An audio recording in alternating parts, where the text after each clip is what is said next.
Today we will be doing the exercise of the day called jackknife with a little Kathy Grant warm-up so that we can lift our hips up and over without doing that pike that I showed in previous exercises. So sometimes that pike and really deep compression of the hips is great to practice some aerial skills, but in an exercise that we often train on aerial fabric as like a warm-up drill or even a conditioning drill, we call it pike and extends in the frequent flyers language. I'm wearing a vintage 2005 frequent flyers shirt today. So we train that and we try to get to a horizontal position with the legs, which is actually kind of difficult to feel out where that is when you're upside down or halfway upside down in a fabric. A lot of people go a little too far, which would be like piking a little too much, or they go too little and then they fall out of it. And from that horizontal position, we open the body into a vertical shape. Now, of course, on the floor here, I won't be able to achieve a completely vertical shape. But let's warm the exercise up first with Kathy Grant's spine lift.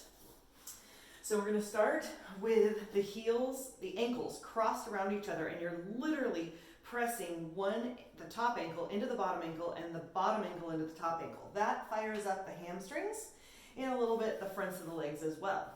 I'm going to press down on my mat. So I'm going to pretend my mat is my aerial fabric. I'm going to squeeze the edges of my mat, roll my arm bones outward, and press down with them. I'm actually pulling the mat outward a little bit, and I feel the back of my armpit and my triceps. Then I'm going to exhale and do a little uplift. I'm trying not to swing my legs into me. I'm trying not to momentum myself. I'm trying to press down as if I was touching a wall, or maybe somebody's hands were there and I was pressing into their hands to do a little roll up. Let's do 3 with the other ankle on top.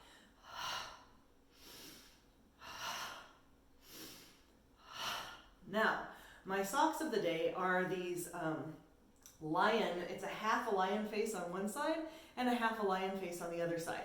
My goal is to not let my lion face come apart. I'm going to try to keep it together. I'm going to start with a spine lift. My legs are totally together, zipped up all the way. And instead of piking or swinging my legs to go over, I'm going to go up to go over and find that horizontal position of the thighs. I like to do it on an exhale, even though Joe Pilates says do it on an inhale. Here I can see my knees. I am horizontal with my legs. I'm going to snap my legs up, opening into a open hip position as much as I can achieve. Then as I exhale, I keep my lion faces together and I roll down. You can take a whole breath to do that, he says. So let's try to do it his way. We're going to inhale to go over. So much harder. And up. Then he says, hold that over position for a mental count of 2. Then hold the up position for a mental count of 2. So I'm holding my pike for a count of 2 and my extend for a count of 2. And then let's go back to the pike this time as if we were going to do another one on the aerial fabric. So here's my fabric, I'm grabbing it, and I'm going to inhale. Let's exhale to go over, for easier for aerial fabric version. Find that pike. Inhale, snap it up, and then lower it down slowly. I'm still using my hamstrings here. I'm still squeezing my lion face together. Find horizontal. Let's snap it up again, and let's lower down. That takes more control. Stay together, lion faces. Oh my gosh, it's another exercise in the mat work that I'm glad there are only 3 repetitions.